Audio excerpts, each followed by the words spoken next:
Dear students, अस्सलाम वालेकुम। उम्मीद करता हूँ कि आप सब खैरियत से होंगे।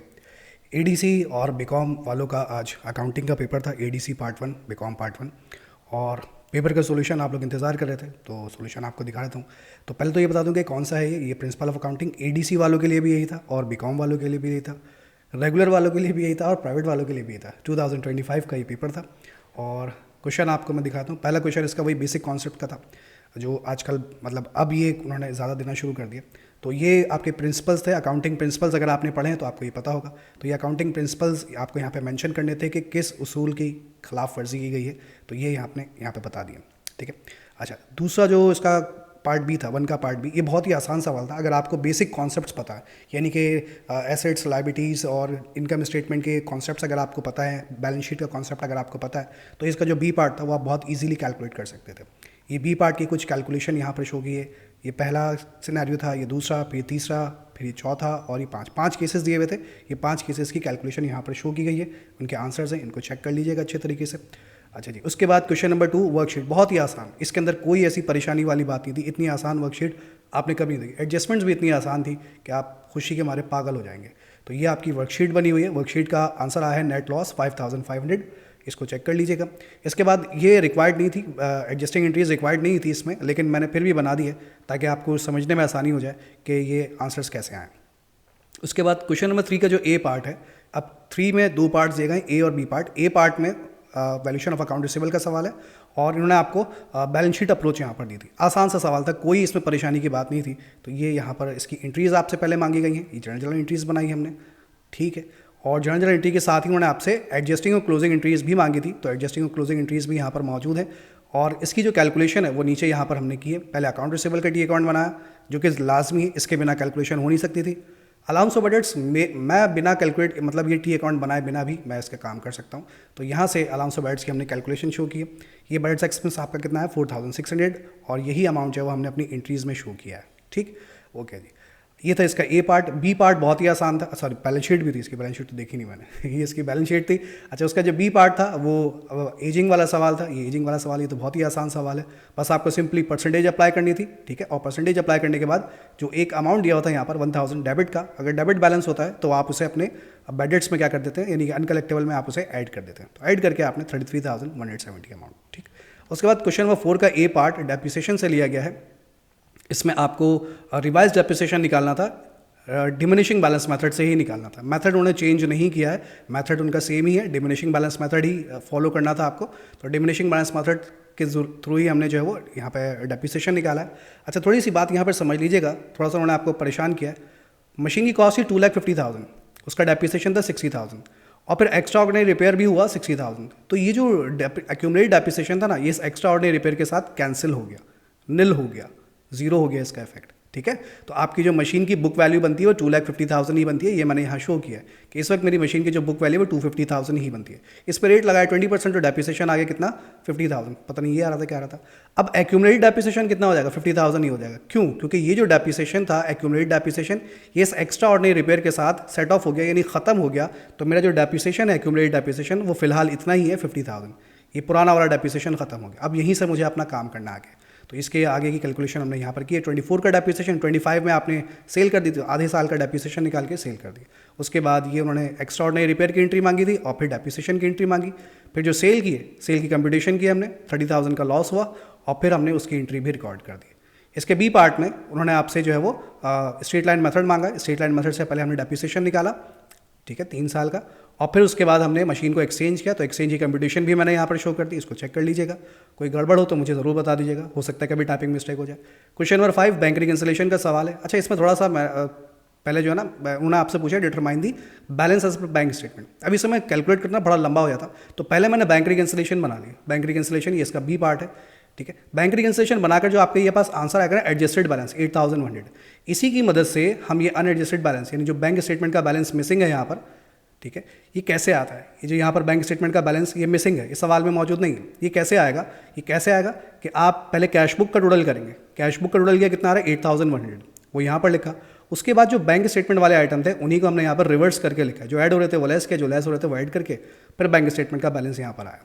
तो ये पहली रिक्वायरमेंट थी और ये दूसरी रिक्वायरमेंट, लेकिन पहले मैंने ये कैलकुलेट किया ताकि ये वाली वैल्यू पता चले 8,100 यही वैल्यू यहाँ पे पुट की और फिर आंसर आया। उसके बाद उन्होंने आपसे एंट्रीज मांगे थे, एंट्रीज आपको उम्मीद है आती होंगी, ठीक है। इसके बाद क्वेश्चन नंबर 6 पार्टनरशिप लिक्विडेशन का सवाल था। यहाँ पर अलग अलग आपको पॉइंट्स करके दिए गए थे। यहाँ पर नॉर्मली आपके पास 10 ईयर में जो लिक्विडेशन के क्वेश्चन है उसमें अदर एसेट्स का नाम से होता था, लेकिन यहाँ पर आपको सारे एसेट्स इंडिविजुअली दिए गए थे। तो हर एसेट के लिए आपको सेपरेट एंट्री रिकॉर्ड करनी थी। तो हर एंट्री के लिए हर एसेट के लिए हमें सेपरेट एंट्री रिकॉर्ड की है। किसी में गेन हो रहा है, किसी में लॉस हो रहा है, सब रियलाइजेशन के नाम से रिकॉर्ड किया एंड सो ऑन, चलते चलेगा। और आखिर में आके जो है वो उन्होंने आपसे रियलाइजेशन का टी अकाउंट भी मांग लिया। पहली बार उन्होंने आपसे रियलाइजेशन का टी अकाउंट मांगा, ये रियलाइजेशन का टी अकाउंट बना हुआ, ठीक है। अच्छा जी, उसके बाद क्वेश्चन नंबर 7 पार्टनरशिप एडमिशन का ये सवाल लिया गया था। और पार्टनरशिप एडमिशन में उन्होंने पहले रीवैल्यूशन को जिक्र किया। अब यहाँ पर उन्होंने रीवैल्यूशन का जिक्र कर दिया था। रीवैल्यूशन का डेबिट बैलेंस हो रहा है, इसका मतलब लॉस हुआ है। आपको पहले ये लॉस डिस्ट्रीब्यूट करना था, ये लॉस को डिस्ट्रीब्यूट करने की एंट्री बनाई, और फिर गुडविल को डिस्ट्रीब्यूट करना था, गुडविल को डिस्ट्रीब्यूट करने की एंट्री बनाई। उसके बाद जब देखिए लॉस, ये रिवैल्यूशन डेबिट में होने का मतलब है लॉस हुआ है। लॉस जब आप पार्टनर्स में डिस्ट्रीब्यूट करेंगे तो पार्टनर से कैपिटल्स कम हो जाएंगे, तो हमने वहाँ यहाँ पर कैपिटल कम कर दिया। और फिर गुडविल डिस्ट्रीब्यूट की, जब गुडविल डिस्ट्रीब्यूट करेंगे तो पार्टनर से कैपिटल्स बढ़ जाएंगे, कैपिटल बढ़ जाएंगे तो हमने यहाँ पर उसे ऐड किया। तो हमने ये मालूम किया कि इस वक्त पार्टनर से कैपिटल कितने, लॉस डिस्ट्रीब्यूट करने के बाद और गुडविल देने के बाद पार्टनरशिप का जो टोटल कैपिटल है वो है 1,25,000, यानी इन दोनों का जो कैपिटल है वो है 1,25,000। अब इसके बाद नया पार्टनर आएगा और इसके मुताबिक कारोबार में पैसा इन्वेस्ट करेगा। तो 1,25,000 के मुताबिक जब हमने टोटल कैपिटल कैलकुलेट किया तो 187,500 बनता है, और नया पार्टनर का इसमें हिस्सा बनता है 62,500। तो नया पार्टनर 62,500 कैश मिलाकर खुशी से रहेगा। क्वेश्चन नंबर 8 का ए पार्ट इन्वेंट्री वैल्यूशन का सवाल है। इसमें भी और इसके बी पार्ट में बड़ा परेशान किया। इन्वेंट्री वैल्यूशन का जो ए पार्ट है इसमें आपसे एंट्रीज मांगी गई थी, ठीक है। यहाँ तक की एंट्रीज तो सही थी, 11 तक की आपने एंट्रीज बना ली, लेकिन 18 फैब की जो एंट्री है ना, इसमें गुड्स कस्टमर ने आपको वापस किए। कस्टमर जो गुड्स आपको वापस कर रहा है, इसमें आपको उसकी कॉस्ट प्राइस दी गई है, ठीक है। जब सेल करते हैं परपीचुअल सिस्टम के थ्रू तो हम दो एंट्रीज रिकॉर्ड करते हैं, एक कॉस्ट प्राइस की और एक सेल प्राइस की, ठीक है। तो हमने दो एंट्री रिकॉर्ड की होगी जब सेल की होगी, एक कॉस्ट प्राइस की और एक सेल प्राइस। इसी तरीके से जब गुड्स रिटर्न होगी तो भी दो एंट्री रिकॉर्ड होगी, एक कॉस्ट प्राइस से और एक सेल प्राइस से। तो ये जो सवाल में दी हुई ना, ये तो कॉस्ट प्राइस दी हुई 3,000 उस मर्चेंडाइज की कॉस्टिंग यानी कॉस्ट प्राइस है। तो कस्टमर ने जो वापस किया उसको कोई ना कोई पैसे तो देंगे आप, ये तो कॉस्ट प्राइस नहीं देंगे। जितना भी आपने कस्टमर को भेजा सेलिंग प्राइस वो पैसे देंगे। अब वो कैसे मालूम किया, उसके लिए मैंने थोड़ी सी यहाँ पर कैलकुलेशन की। जब आपने कस्टमर को माल बेचा था तो माल बेचा था 26,000 का, लेकिन आपने कस्टमर को वो दिया था 32,000 में, तो कितने का प्रॉफिट हुआ था, 6,000 का प्रॉफिट हुआ। इस 6,000 के प्रॉफिट को मैंने सेल से डिवाइड कर 100 से मल्टीप्लाई किया, तो इसका मतलब आपने इस माल में 18.75% अपना क्या रखा था, प्रॉफिट रखा था। 18.75 प्रॉफिट रखा था। तो जब कस्टमर आपको माल वापस करेगा तो उसमें भी प्रॉफिट क्या होगा, इंक्लूड होगा। तो ये तो 3,000 तो कॉस्ट प्राइस थी, तो इसकी सेलिंग प्राइस क्या होगी, वो सेलिंग प्राइस मैंने यहाँ मालूम की है। प्रॉफिट जब इसके अंदर शामिल करूँगा तो सेलिंग प्राइस इसकी बन जाती है 3,563। इससे 3,562.5 आ रहा था, तो मैंने राउंड करके इसे 3,563 कर दिया।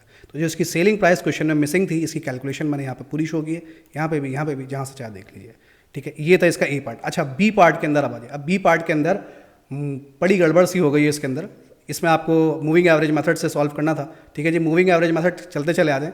यहाँ पर देखिएगा 22,000 यूनिट थे, फिर 10,000 यूनिट आ रहा है और आए तो 32,000 हो गए। 32,000 में से 14,000 बेच दिए तो 18,000 रह गए। 18,000 में से 7,000 बेच दिए, है ना, तो कितने रह गए, 11,000 रह गए।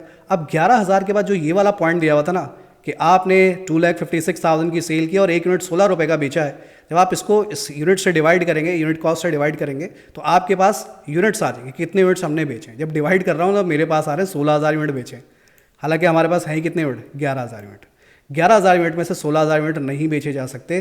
तो कुछ मुझे लगता है कि थोड़ी सी गड़बड़ हो गई कहीं पर, कहीं कोई ना कोई टाइपिंग मिस्टेक हो गई जिसकी वजह से ये गड़बड़ हो गई।